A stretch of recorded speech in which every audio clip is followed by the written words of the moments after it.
Hello. Whoa, that was a gargly voice. I apologize for that. Hello, everybody. Welcome to A Fistful of Dice. My name is Matt. I mentioned this on my Patreon stream yesterday, but I was thinking about doing some kind of sort of random impromptu streams while everyone's sheltering in place here.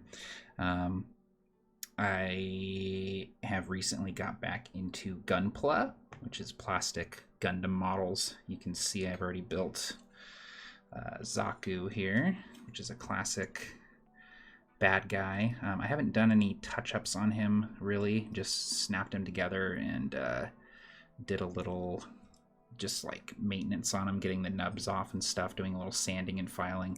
I think I might want to do like a wash on him or some dry brushing or something just to bring out some of the details.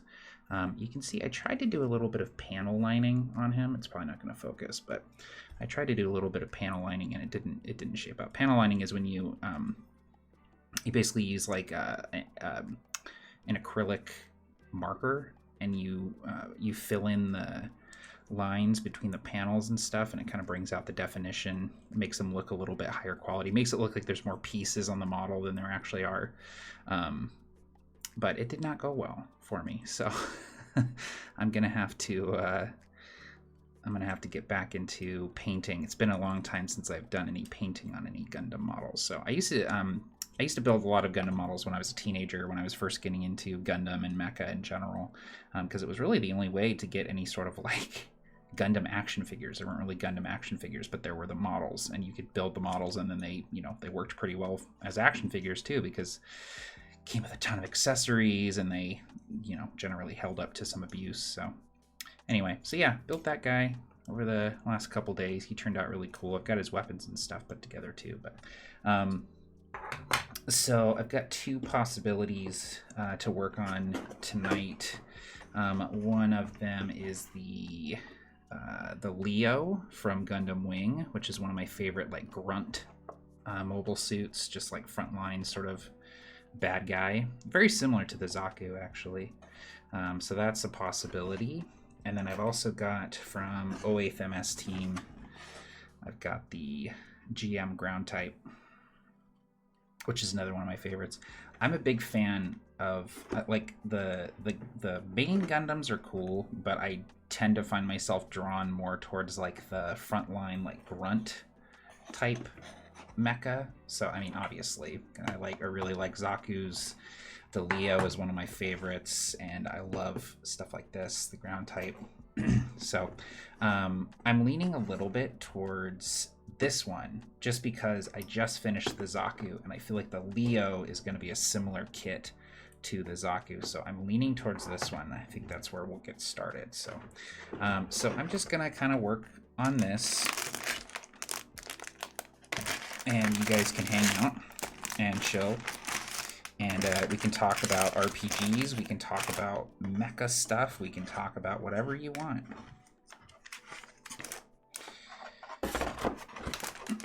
I put out a little message today on the Facebook page basically saying, hey, I know that, times are tough right now. That's so cool. Times are tough right now, and I wanted to let everyone know that, like, I'm still around, I'm still doing stuff, I'm just very busy, and, I'll try to do some streams here every once in a while just to kind of, I don't know, just connect with people a little bit more. It makes me feel good to do that right now. So I'm going to put the directions right here. Let's go ahead and unpackage these. I'll get my this is my little kit here. Get my pieces out here. I've got my nippers. Got X-Acto. I've got some files and tweezers. Okay. So while I open these up, I'll check in the chat here. Hey, Adrian. Hey, Jeremy's here. Jeremy Lilly. Adrian has a question. What do you do after you finish the game and feel drained and like you didn't do very well GMing? That's a tough That's a tough one. I feel like that a lot.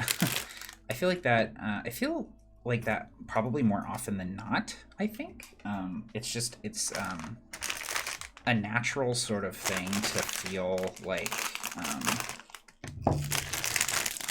like there were things that you could have done better, or that it didn't go the way you wanted it, or things didn't go the way that you envisioned, and it can be really tough to move on from that. And I find that it can be disheartening, and you might even hesitate to play again because of that. It helps to remind yourself that very rarely is anyone else as tough on us as we are on ourselves. And even though you might feel decals, I don't want to lose those. These are gold.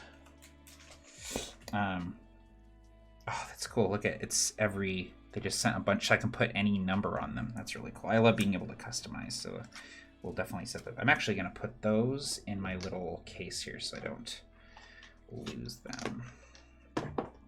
But anyway, I find that we're trying to remind ourselves that we're very rarely as terrible as we thought we were, and chances are your players had a good time, even if things didn't go exactly as you thought they would. And I know it seems stupid to say, but just think about what went wrong with the session, or what is causing you to feel bummed out about it. And if it's something that you could have done differently, then make a note of that and think about doing that a little bit differently next time, or not even differently, but think about how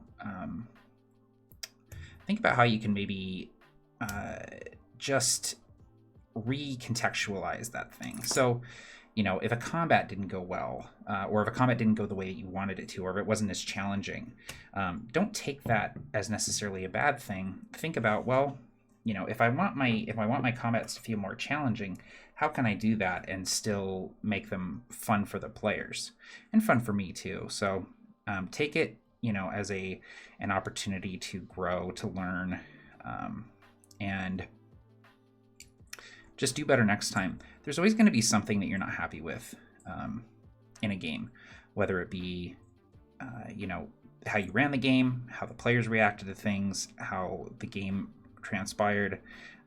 There's never going to be a perfect game, but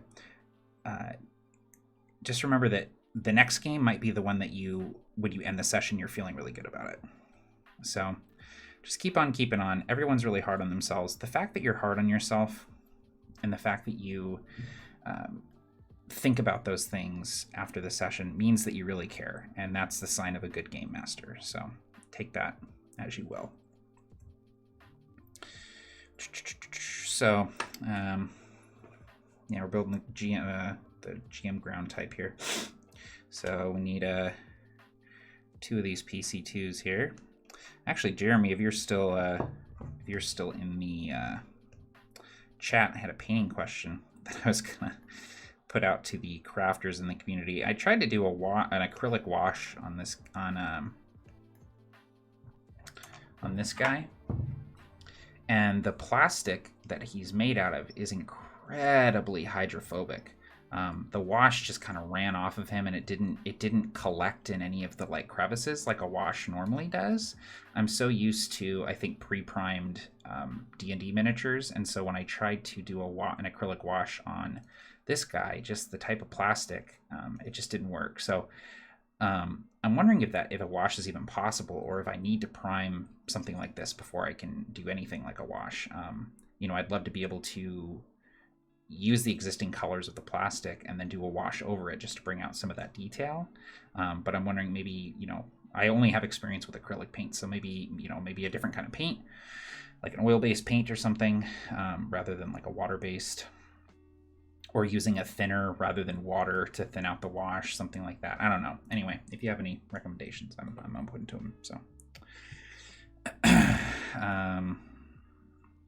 yeah. Let's look in the chat here. Yeah, lots of good advice coming at you. There, Adrian. Lots of great advice in the chat. Yes, Jeremy says, yeah, I was going to say prime or sand. Yeah, that's what I was afraid of. Yeah, it seems like you kind of have to go all or nothing if you're going to paint the model. So I'll have to think about how exactly I want to go about doing that. So, all right. So these kits are so fun. There's no, you don't need to use any glue. They're snap together model kits. Here, sorry, I'll try to keep my hands in the frame so you guys can actually see some of what I'm doing. So this is like the Gundam sort of main torso piece here, which is where the head is going to sit, where the arms are going to protrude from. There's that satisfying snap together. So there's the chest piece, and I always do a check to see if there's anything I can see. Like right here, there's a little nub that I'll try and just, it's from coming off the mold. Yeah, it's weird. I think the plastic is a little bit different than it used to be. Why did my music stop? Oh, it's just really quiet. Here, I'm gonna turn it up a little bit.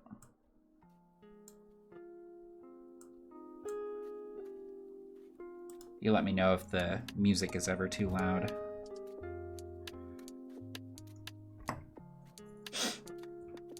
And then I've got files here.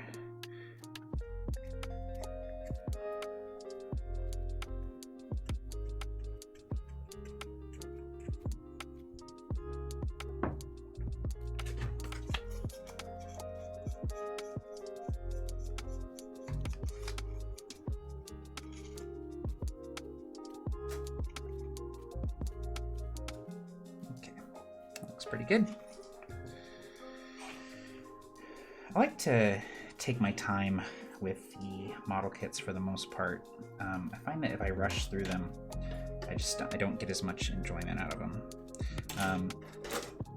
The thing that so this is B2, this is B114, so B1, it's D1, D2, here's B1. So B114. If I rush through them, I don't get as much enjoyment out of them. And part of the fun of doing these kits is it just gives my hands something to do, and it's relaxing and helps with my anxiety and stuff. And honestly, that's why I kind of picked them up and started doing them again, sort of suddenly. Even though I thought about getting back into them for a while. Well, for one thing, a cousin of mine got me one as a gift for my birthday in February, and I've kind of been gearing up to get back into them. But then with the whole pandemic thing going on, being in quarantine and just, having a lot of anxiety over things, just having something to do, like especially in the evenings when I'm just kind of sitting there and would otherwise just be watching TV or whatever, it gives my hands something to do. So I've been enjoying it. So we need C. I just had C. C2. Yeah, C1. So C113, which is the head piece. There's 13. There you are.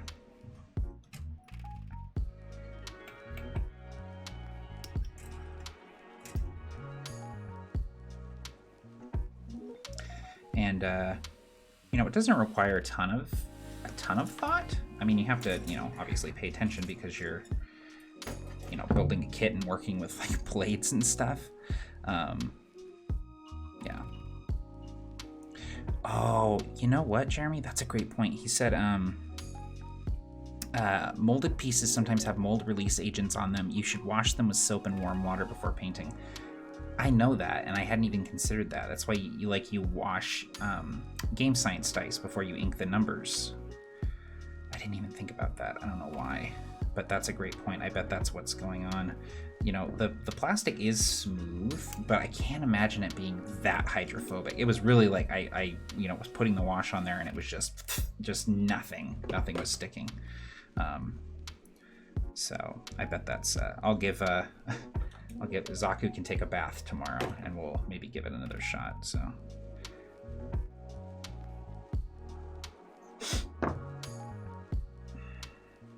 yeah, creating something with your hands is so cathartic. Yeah, it's true. And I mean, I don't do a ton of like, art or, I don't do painting or anything like that. And so it's a really easy sort of simple thing I can do that it's still creative. And you still have something really cool to show for it at the end, but it's not like, I had to learn how to paint to do it. So I love the color on the GM ground type from Oath. It has that like orange with white. It's really cool, clean looking. It's really distinct. Okay, cool. We get to put these vents on. A7 and A6, and it looks like we get stickers on them too, maybe? Let's look.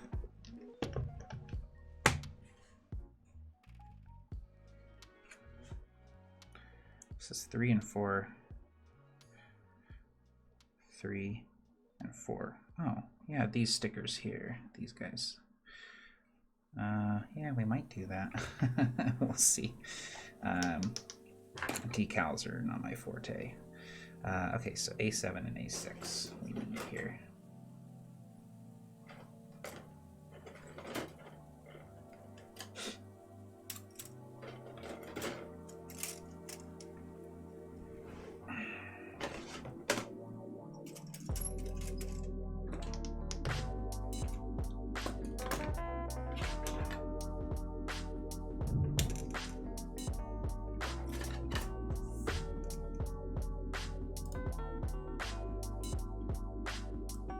Saw someone ask about Harbinger a little earlier. Let's see.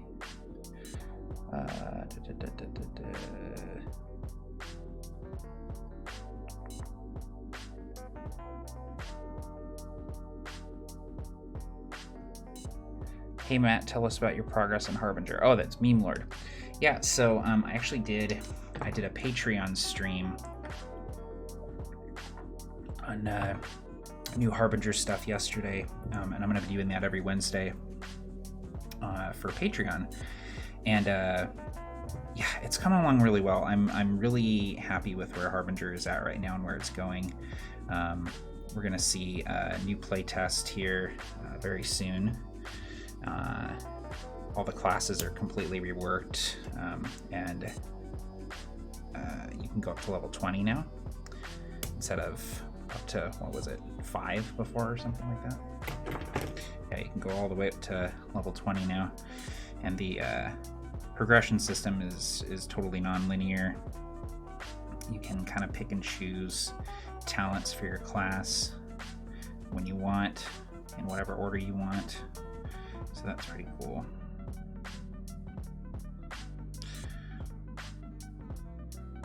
Everyone who's watching right now and who's like, you're not supposed to cut toward yourself. I know. I know. But I'm being careful, I promise, Mom. These are cool. These are little vents. These are little vents on the chest.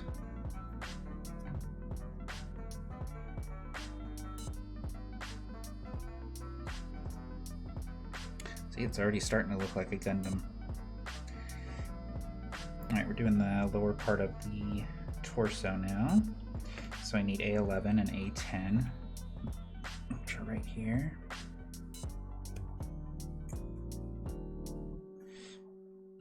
So what's everyone up to? What's everyone doing tonight? Anyone have any games tonight? I haven't gamed in a bit. Just been so busy. It's like weird. It's like so many people are like home and like aren't able to work, which is like, I mean, that's a thing all in and of itself. If you don't have a company that is paying for you to be home, you're losing money. But I feel like I'm busier than ever right now in my line of work. My wife and I are both fortunate in that we both already worked from home, so things really didn't change too much for us. Just, obviously we're not getting out of the house at all, which is tough, so... But anyway, I've just been so busy with stuff, and especially like Dead Man's Guide to Dragongrin just came out, and that was a huge project. That ate up a lot of time for sure. So this is his little like lower torso.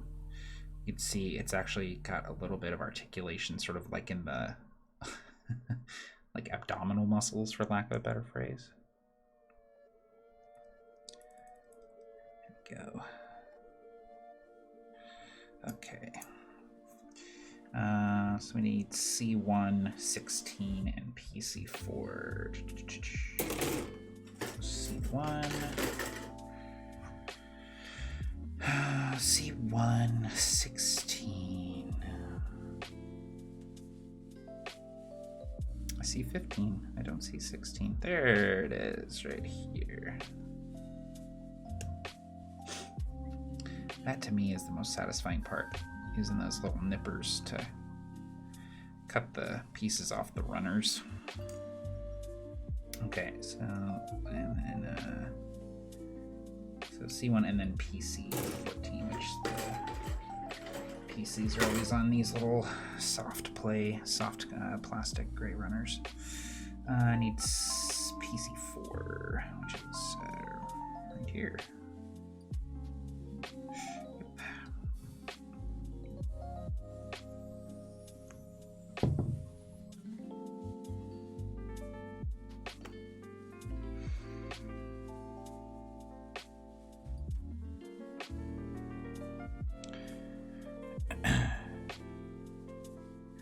Oh, hey, Nate was here. How's it going, man? You might have already jumped out, but good to have you. Jeremy asks, will there be just the 3 classes? Yeah, so we're sticking with the 3 classes, and each one will have 3 subclasses. I hesitate to call them subclasses because it's they're sort of like lists of talents now rather than subclasses. It's interesting how it's working out. So okay, so this, oh, that's interesting. So see the little socket, a little ball socket there for articulation, and then there's a little, see that little socket there, so that allows, once you snap it in, that allows for a ton of like swivel movement in the waist, which is really interesting. There we go. Well, sort of, I feel like that's incorrect. Come on.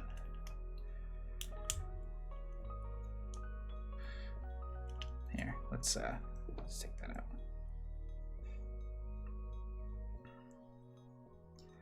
Oh, you know what? I think I have this pushed all the way down. There we go. Yeah, there we go. That feels better.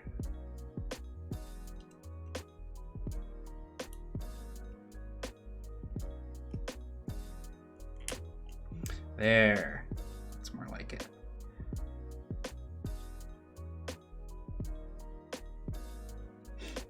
Yeah, so you get a little bit of articulation in the waist. Cool. Yeah, these models have come a long way since I was a kid, that's for sure. Alright, we're gonna build the head now, which is exciting. We need head pieces, obviously. And it's cool, he has a little, the visor is actually plastic, it's not decal, it's like translucent blue for the visor on the face.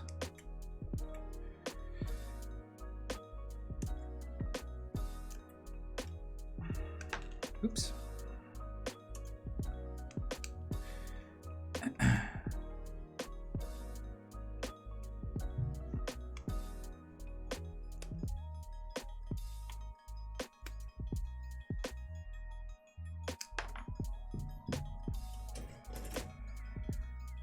again, always check, make sure there's no ugly like mold injection seams or little nubs from the sprues when it came off the runner, that sort of thing. So this is like teeny tiny, but there's a little visor. So cute. This little, look at that. That's so awesome. Let me pop the head in here. I'll show you guys. Of course, it's not gonna focus. I think I have autofocus off or something, but anyway, that's cool. That's really cool. That turned out really neat. Cool. So then that can go right there. Oh yeah. That's great. I love that so much. Wow. Yeah, this has a ton of articulation. Look how far back the head can go.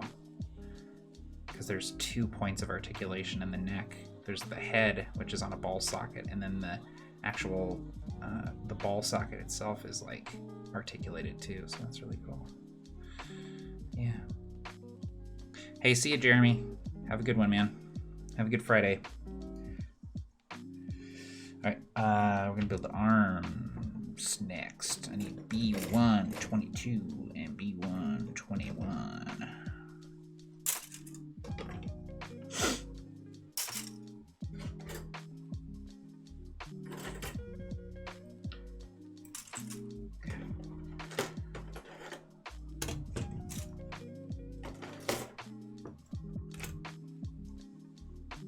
Ugh, I already love this guy. I'm really glad I'm building this one, actually. I'm really liking it. Okay, B122, 22 and 21.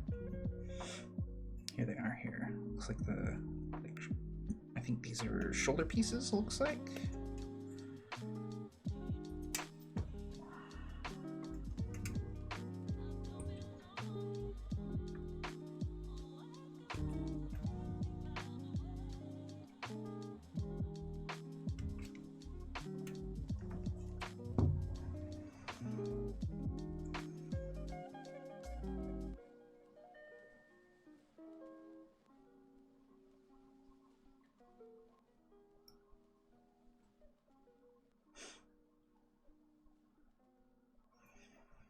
All right, that looks good. Oop. There's a little nub there. There we go. Cool.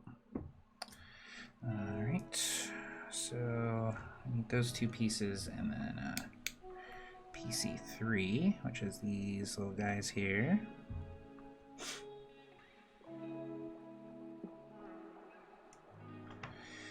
When I was a kid and I first started building these models, I would just snap the pieces off the runners, which I mean works, but they were super messy, or super janky. But you know, I didn't know any better. I just wanted a cool like Gundam action figure, you know. Okay, so looks like we're doing this.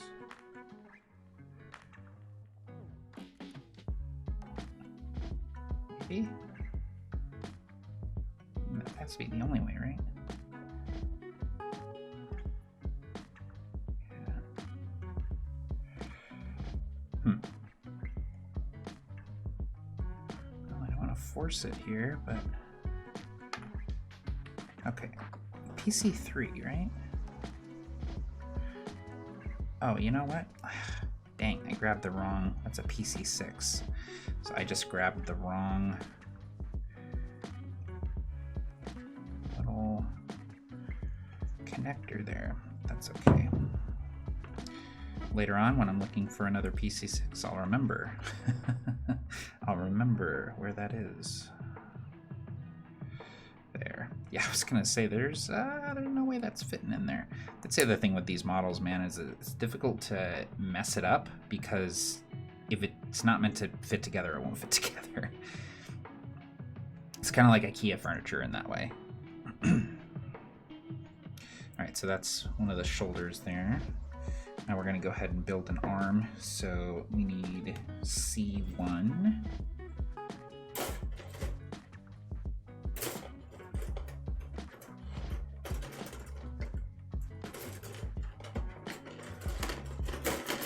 Oh, load it.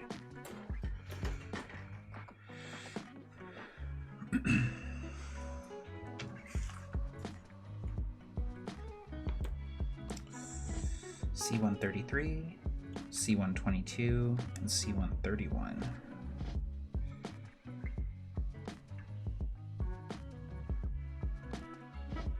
C122 is this piece here.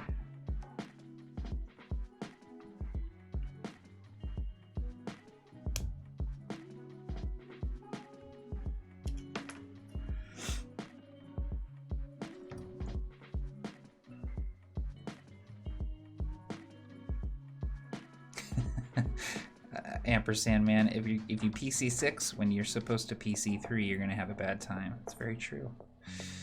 Emmanuel says, "Hey Matt, you got any recommendations for a Lost Mines of Phandelver theme kind of game? Any upgrades or stuff like that?" I know that there is there's some Lost Mines stuff on the DM's Guild that I don't have a ton of experience with, but I know that there's supposedly some good stuff on there.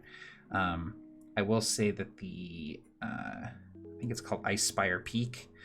It's a continuation of Lost Mines of Phandelver that comes in the D&D Essentials kit that is supposed to be pretty good. So maybe I'd recommend checking that out. Also, I don't mean to toot my own horn, but the adventure kits from Absolute Tabletop are very easy to run. And I've heard that people have run them either before or after Lost Mines of Phandelver. So I also need C133. It's a little...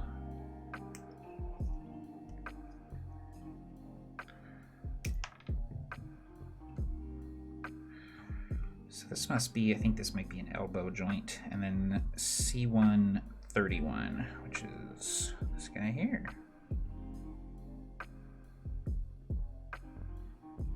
Oop.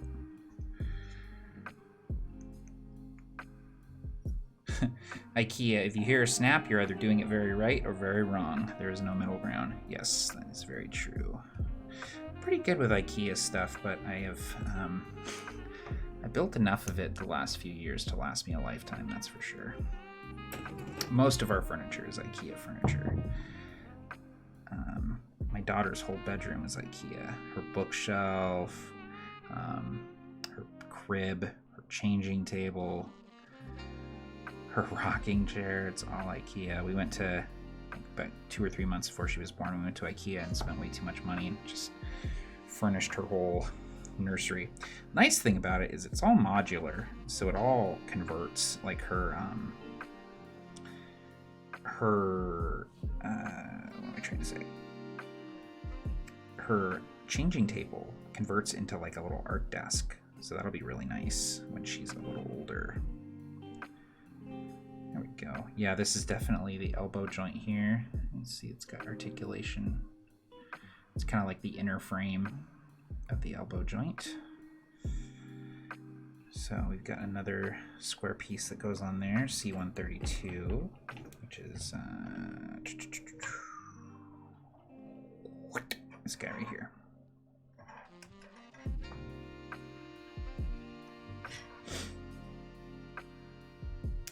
Oop.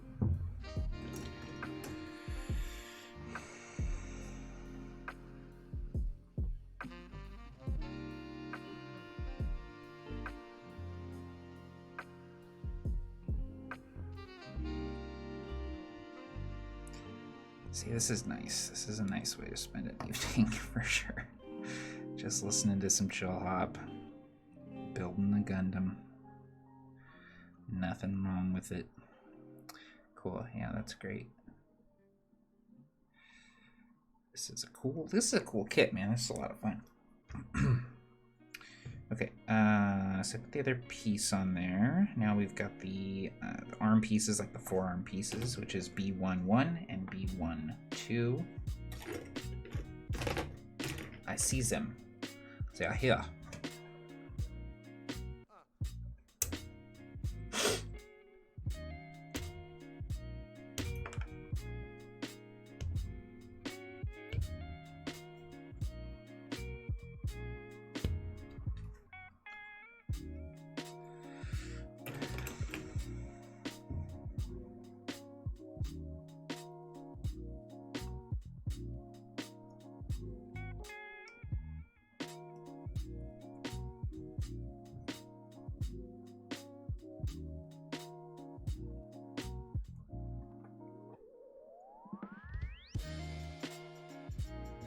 I've really been streaming for almost 40 minutes? Wow.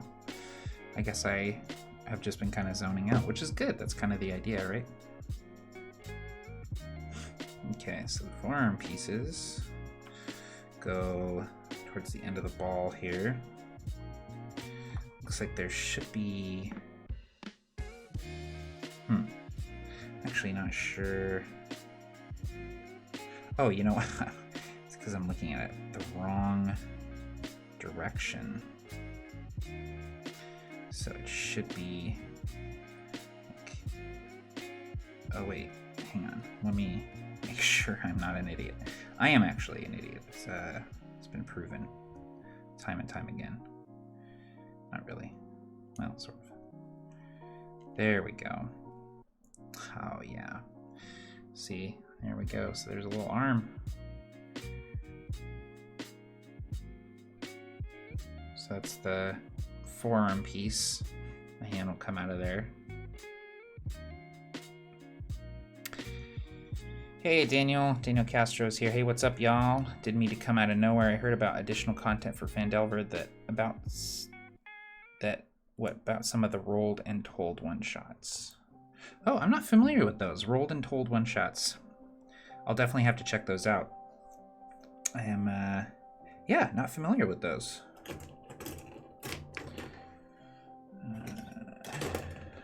C134.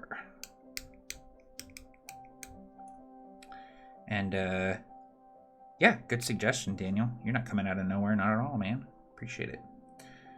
C134. It should be like a little, it's right here. It's a little, sockety boy.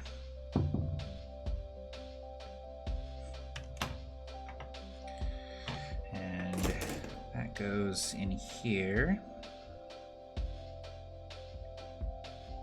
With the little narrow part facing out, looks like. Yep, there we go. Sweet. That creates the little joint for the hand. Then we have this little sleeve here, B124 and B123. Oh. That's C1. I was like, that doesn't look like the piece that I need. B1, 23, and B1, what was it? 24, yeah.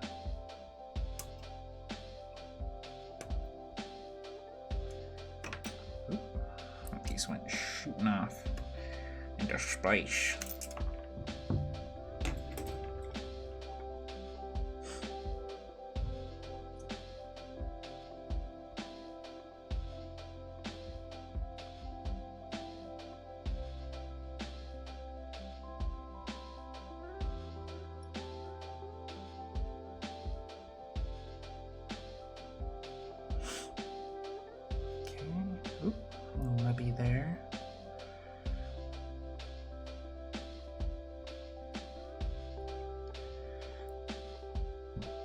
I have to say, like, the files are nice, but I find that I can't get a smooth sort of finish with them.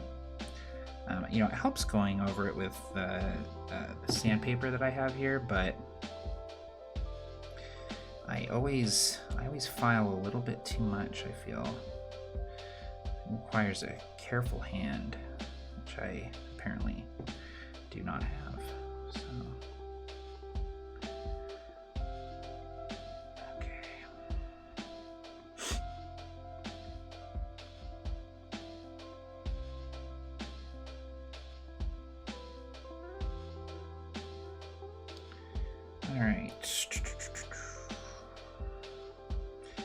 So the little sleeve goes here over the... Oh yeah, that's cool. Oh, that's like such a nice little articulation there. It's such a level of detail where you have the inner frame, like articulation of the joints, but then you have the white metal plates over it. Just looks really cool. Feels really cool too. It has that nice like rigid articulation where if you give it a cool pose, you know it's not gonna like fall out of that pose. So that's great. Okay, and then this What? Oh, it goes the other way. It goes like this? No, like this. And then this goes here. Oops. Come on, guys. Work with me.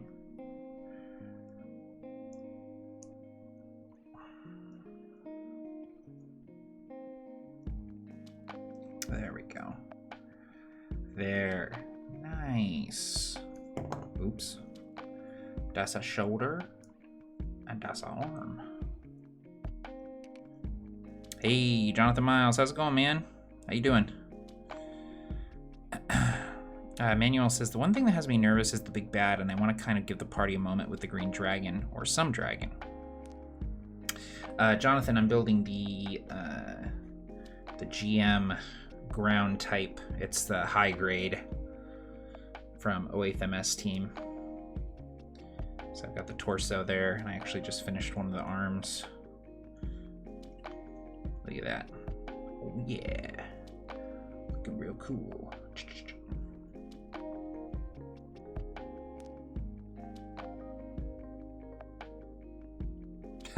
Emmanuel said, even had an ASMR experience here. Hey, that's great. I'm glad that you are relaxed. Okay, let's go ahead and give him his hand here. We've got, we need wait, what? B14 and C115. B14. Oh, interesting. The hands are two-toned? I guess? Interesting. Never had one like that. So that's C14 and then B1, or no, yeah, B14 and C115. That's right. Yeah, the hands are two-toned. How interesting. How very interesting. Yeah, classic for sure, man. It's one of my faves. I kind of want to get all the 08th MS team is one of my favorites. I just love all the designs of the suits. Like, I love Wing. Wing will always be my favorite, but I love the kind of grittier, more sort of grounded tone of 08th.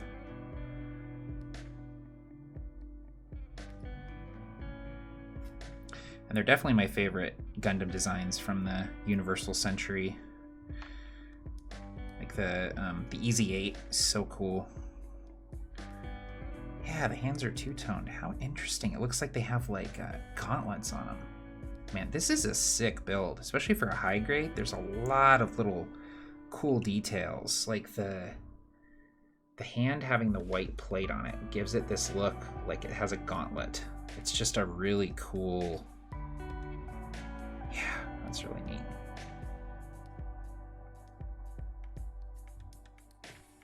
Cool. All right, so we got the upper torso, the head, and one arm done. We're coming up on an hour here. I think we'll, well, let's see what's next. It's the other arm. I say we do the other arm and then call it. What do you guys think? All right, get a drink.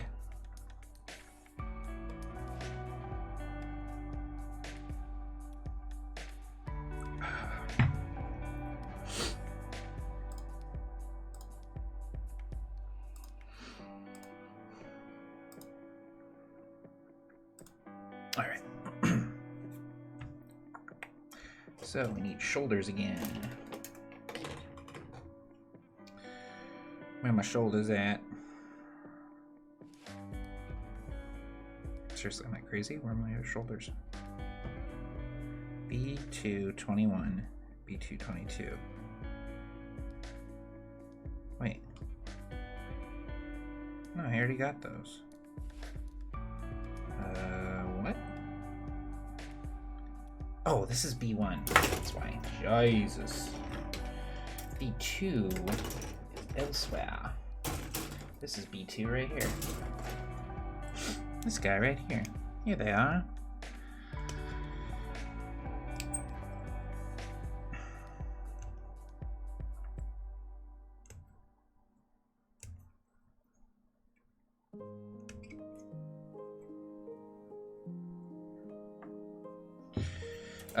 Jonathan, I was just talking about painting. I used to paint Gunpla, and I tried to paint this Zaku. Well, I tried to do a wash on this Zaku that I did earlier, and the wash just washed right off.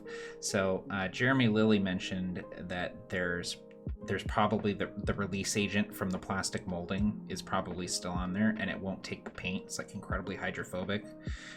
So I'm gonna give him a little bath in some warm soapy water tomorrow and try again, I think, because I do enjoy painting them, but sometimes it's more trouble than it's worth. Yeah, I've got my lo-fi mix on. I love lo-fi and Gunpla, man. It's a good combination. I'll watch something, like I'll put on a show that I'm kind of like half paying attention to while I'm building the Gunpla, and that's always really nice too.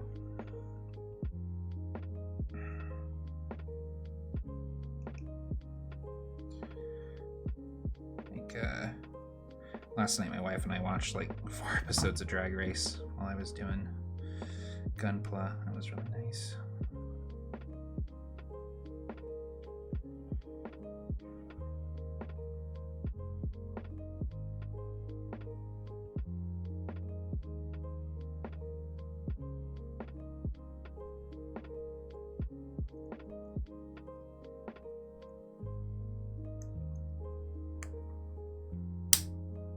That's so satisfying.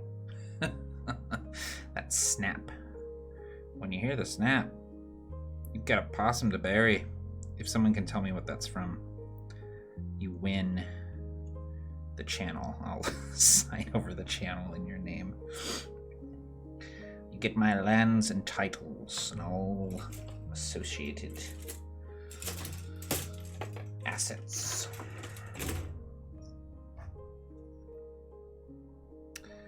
C123. Let's go.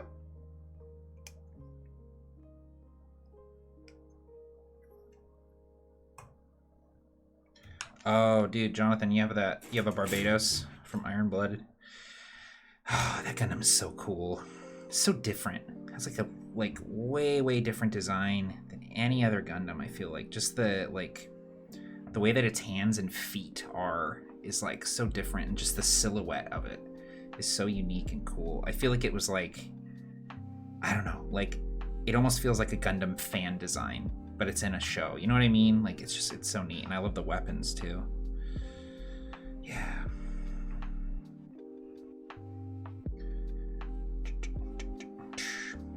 All right, what else we got here? We're doing the arm, we got the shoulder, we got this piece here, and then we need a couple pieces from the C2 runner, which is here. We need, keep losing my place, 23 and 33.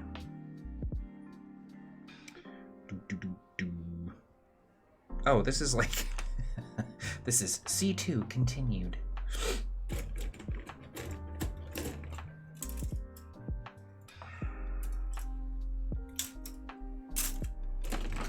Okay, I feel like I've somehow I've misplaced my runner.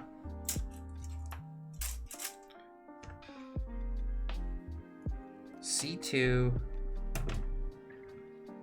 so 24 is the lowest one there. Okay, C2, 33, and 31. So 33 is right here. And I'm gonna go ahead and chop out 32 because I know I'm gonna need that in a second. Boop. And then what was the other one?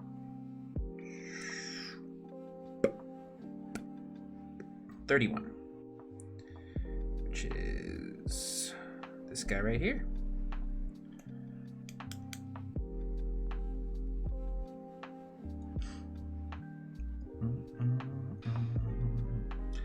Do, do, do, do, do.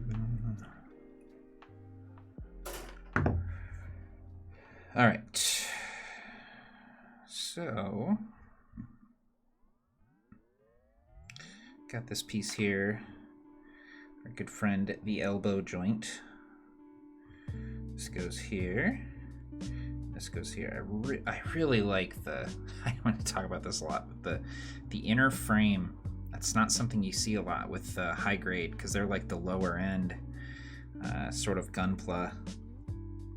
Ooh, there's a nasty nub right there that I missed. Let's go ahead and smooth that out a bit with the old X-Acto knife. Yeah, Jonathan says the heavy physical weapons in the universe really make it almost feel more real, but also more terrifying. Yeah, it's really cool how like the only mobile suits in that show are like, they're very rare. They made mobile suits really special, which like, someone can correct me if I'm wrong, but that's kind of new for a Gundam. Like, having the Gundams and the mobile suits in general be like a very rare sort of special thing. It's pretty cool. And having such a heavy emphasis on Barbados is like, it's like the Gundam of that series, you know? The bad guy mobile suits in Iron-Blooded Orphans are really cool. Very good, like very distinct villain grunt type mobile suits, which I really like.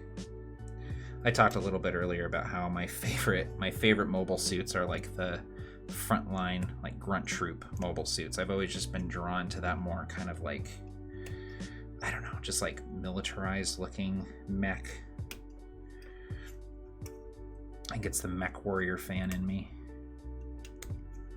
But don't get me wrong, like I love like the main five from Wing and stuff too, and they're definitely not subtle, especially like Death Scythe and Wing. Although I think it makes sense that Heavy Arms is my favorite in that show. What's your favorite Gundam? I sound like that video of shoot, what's his name? Riker. What is that guy's name? What's the actor who plays Riker? I can't remember. Anyway, that video where he's like, I think it's the Outer Limits, and he's asking all those questions. It's so stupid. It's so funny.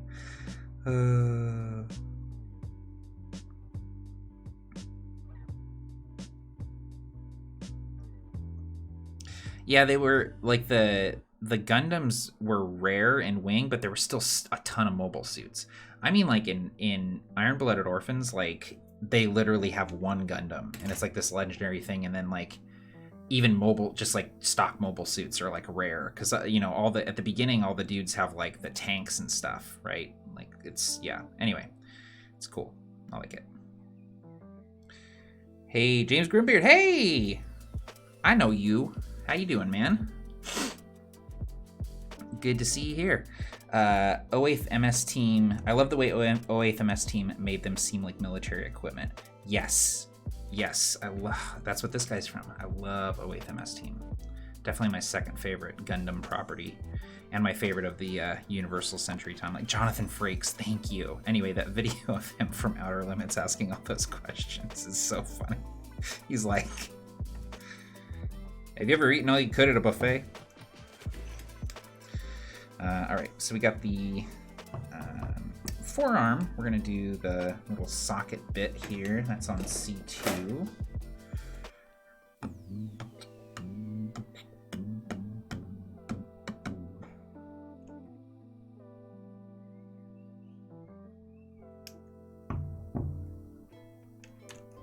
Have you ever accepted candy from a stranger?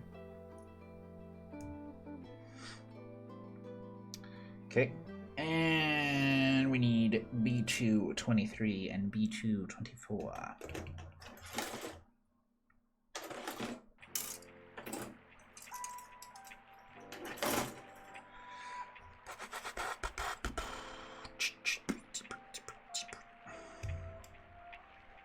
Thanks for hanging out with me, everybody. Oh man, Emmanuel, building a Zoid, that was some hard stuff.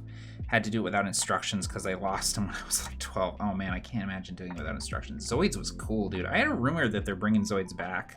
They're gonna do like a Netflix series. Zoids was dope. So cool. My favorite visually is Wing Zero from Endless Waltz. Yep, those angel wings, man. Hard to beat. But I think my favorite Gundam is the Justice Gundam from Gundam Seed Destiny. See, I'm not familiar with that. I'll have to look that up. That sounds cool. I'm gonna look it up right now. Justice Gundam.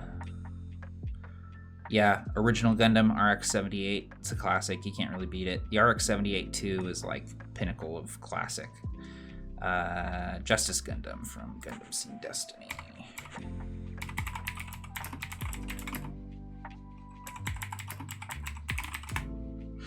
Let's look at it here.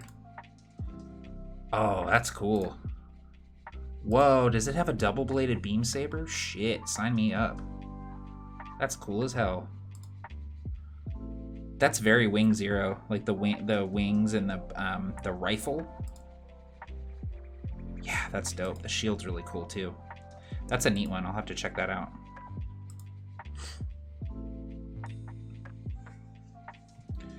Awesome, it's coming out soon. Dope.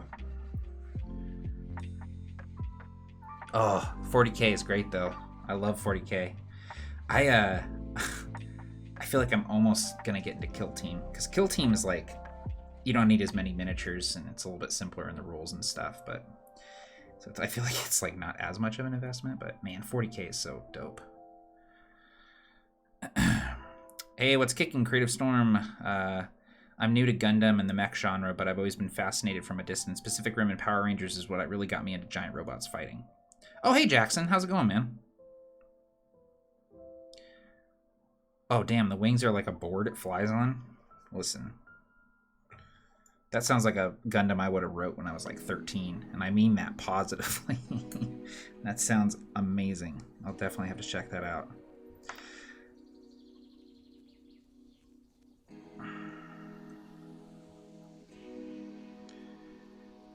Okay, and then the little arm bit. And the shoulder. All right.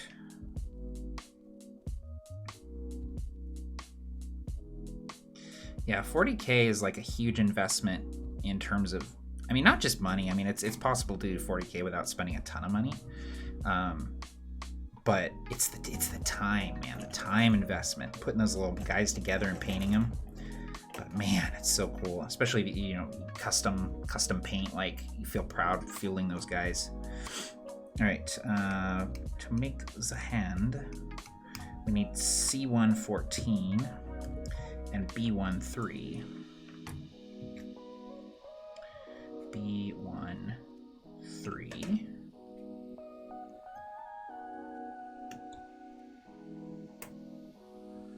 There we go.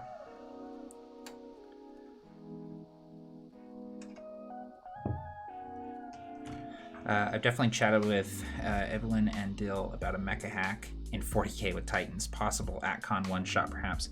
You know who was talking about doing that was Lloyd. The RLDM was talking about doing that for a while. I feel like it would work really well. Okay, what am I making? A hand. I need C114.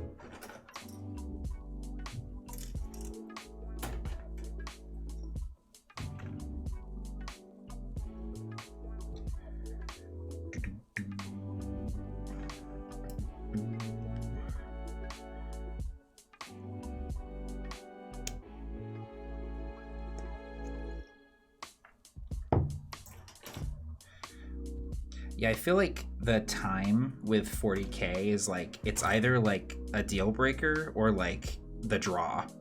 You know what I mean? Like, some people are like, no, I love that. Like, I have to sit there and take the time to, like, you know, glue my little dudes and paint them and, you know, choose their weapons and all that kind of stuff. And then with other people, it's like, I just don't have time.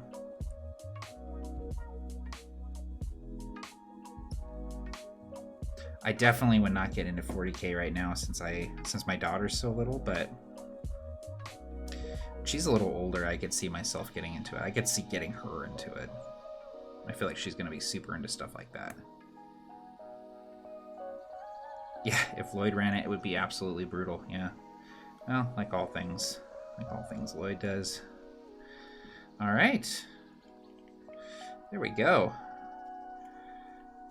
There's our little dude. About halfway done. He's looking pretty cool.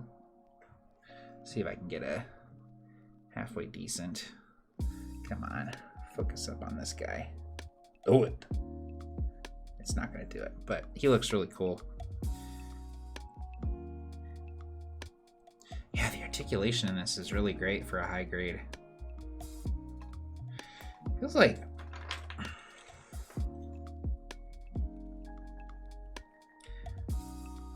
the Zaku's head is so big. This Zaku looks a little cartoony next to this GM ground type. God, the Zakus are terrifying. Look how freaking big that is. Yikes.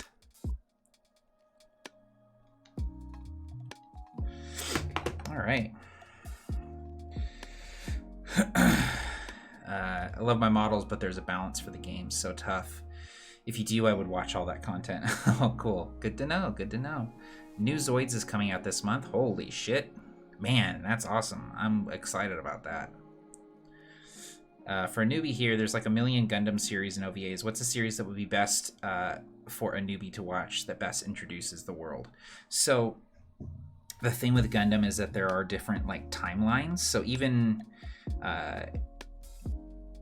within like the main series, they all kind of tell their own story. So when I say within Gundam there are multiple timelines, that's not me saying, oh, it's so complicated. But basically each series is able to stand on its own and you don't need a ton of like introduction to enjoy them.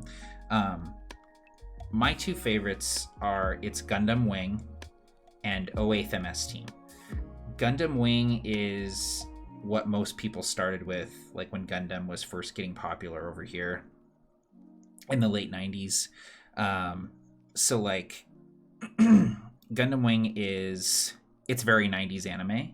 It's very melodramatic, but it's great. There's a lot of like political intrigue. There's a lot of like deep sort of philosophy kind of stuff, and there's awesome mechs, awesome battles, and it's like 50 episodes. It's like this sweeping, sprawling, epic series. Gundam Wing is great. 08th MS Team is really short, really condensed, and it tells this really like focused in wartime story. It's set in a different universe than Gundam Wing, so you can enjoy both of these separately. And that's what this guy's from. 08th MS Team is much more like boots on the ground type mech stuff. So both Wing and 08th MS Team are both on Hulu. So if you have access to Hulu, you can enjoy Wing and 08th MS Team. I believe both subbed and dubbed. So yeah, they're the same scale. Yeah, they're both 144. And if you look at like the arms, like they're very obviously to scale, but it's like the proportions of the Zaku are much more cartoony. So it's not that they're not to scale, it's that yeah, it's that the Zaku looks more like a cartoon. Which, to be fair, this is like a classic like Zaku 2, like from the original Gundam. And this is like a more modern take on a Gundam. So anyway, yeah, multiple timelines. The lore is thick. Yeah, it's dummy thick for sure. The thing is that there's a Gundam series for everybody. Another one that I'd recommend that's a little heavier is Iron-Blooded Orphans. That one I wouldn't necessarily recommend for someone who's never watched Gundam before, just because it's so different. I feel like in order to really appreciate Iron-Blooded Orphans, you have to understand like the tropes of Gundam a little bit, so then you can enjoy how Iron-Blooded Orphans kind of mixes things up a little bit. Iron-Blooded Orphans is great. It has kind of a similar feel to Wing, where it kind of like deals with some heavy shit, like child soldiers and stuff. So Gundam 0000 is a remake of, or a modern take on Gundam Wing. Cool. Gundam Seed is a modern take on the original series. Okay, cool. That's good to know. See, I'm a little bit behind on what's everyone saying no for? What's going on? Oh, Iron-Blooded Orphans will fuck you up, bro. Yeah, no, Iron-Blooded Orphans it's fantastic, but man, yeah, it gets heavy. It gets heavy. It gets heavy. All right. Well, hey, thanks for hanging out with me a little bit tonight, guys. This was great. I was just kind of sitting here working on my Gundam models, and I was like, you know what? I've been meaning to do a little impromptu stream here for a while, so here, I'll even, Whoa. I exist. I'm real. I'm a person. Oh god, my hair, though. Don't look at me. Anyway, I hope that everyone's doing well. I hope that everyone's staying home and staying safe and healthy and everything. Gonna be streaming some more games here soon. Things are kind of easing up a little bit in terms of like work and stuff like that. Let me turn this extra light off. Yeah. Things are kind of easing up for me, so I'm gonna be getting back into streaming here soon. So, yeah, we'll have some more stuff to share here soon, I'm sure. So, take care, everyone. Stay healthy, stay home, stay safe, and if you're looking for something to do with your hands, Gunpla, man. I recommend ordering from the Mecha Warehouse. I am not sponsored by the Mecha Warehouse. I just appreciate their speed of shipping, reasonable prices, and solid customer service. Anyway, check out A Dead Man's Guide to Dragon Grin. Just came out on AbsoluteTabletop.com. Some cool shit, man. Can't remember this extra piece I accidentally cut off. I'm going to be looking for that in a little while. All right. Zaku and GM Ground Type, you guys can sleep in your boxes tonight. Good night. Sleep well. Sweet dreams. Everyone else, good night. Sweet dreams. Take care. Happy gaming all. We'll see you next time.